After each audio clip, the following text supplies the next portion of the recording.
While my wife was still unconscious from the anesthetic, I pulled out my sketchbook and I drew her in her hospital bed.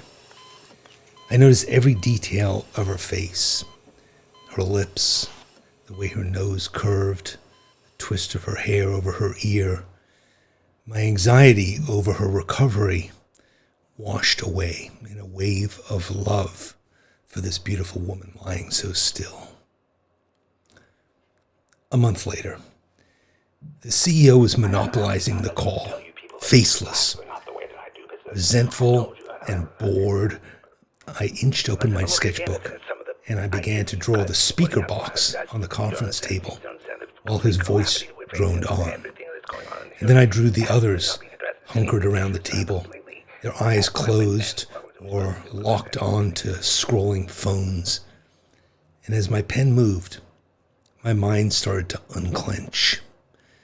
I saw how withdrawn and bewildered my colleagues had become.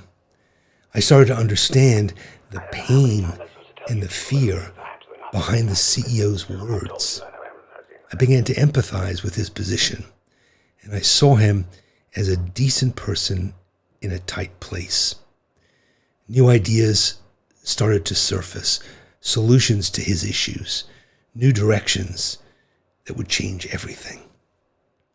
The following summer, it was day 5 of the package trip to Paris.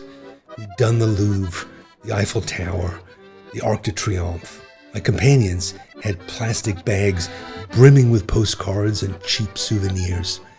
And my sketchbook was overflowing too, with drawings of an elegant Art Nouveau subway entrance, a fragrant, flaky croissant, and a used bookstand on the banks of the Loire.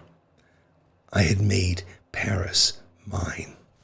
People treat drawing like it's this distant dream, something that they'll do when they retire, take that class, or finally have time. But that's missing the whole point. Drawing isn't something that you pencil into your future. It's the ink that you use to write your present. It's having your sketchbook as your constant companion, letting it collect the stuff of your days, grocery lists next to gesture drawings, meeting notes bleeding into coffee shop sketches. Drawing forces you to really look at everything in front of you, to slow down and let your eyes observe carefully and guide your fingers across the page. It inscribes awareness and memory deep into your brain. A quick snapshot with your phone can't compare. It doesn't matter if you say you can't draw a straight line, if you have no talent, you have no time. It doesn't matter what other people think. It doesn't even matter if the drawings suck. The drawings themselves are just the byproduct of the experience of being present in your life. Over time, sure, you'll like your drawings better, but more importantly, you'll fall in love with the world. Drawing is about having a conversation with yourself about your life as it's happening.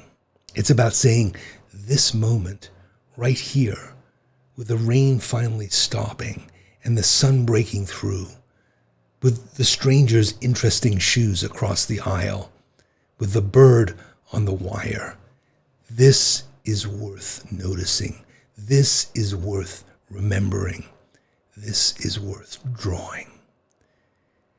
And maybe that's the real magic of it all. Not that we're creating great art, but that we're creating greater awareness. We're becoming people who notice things, who are present in our own lives, who find the extraordinary in the ordinary.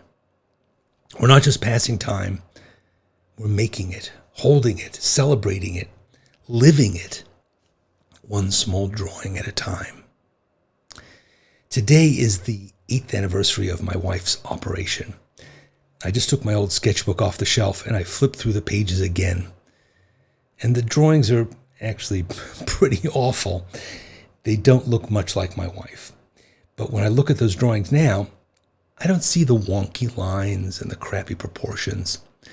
Those quavering lines instantly transport me right back to that moment, through her recovery and her return to health.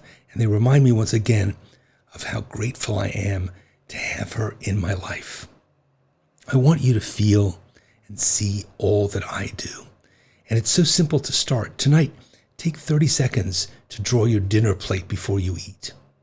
Don't worry about making it look good. Just notice the shapes, the shadows, the steam rising. Tomorrow, draw your coffee cup. The next day, your cat lying on the bed. Keep going. Keep drawing. Keep living your life.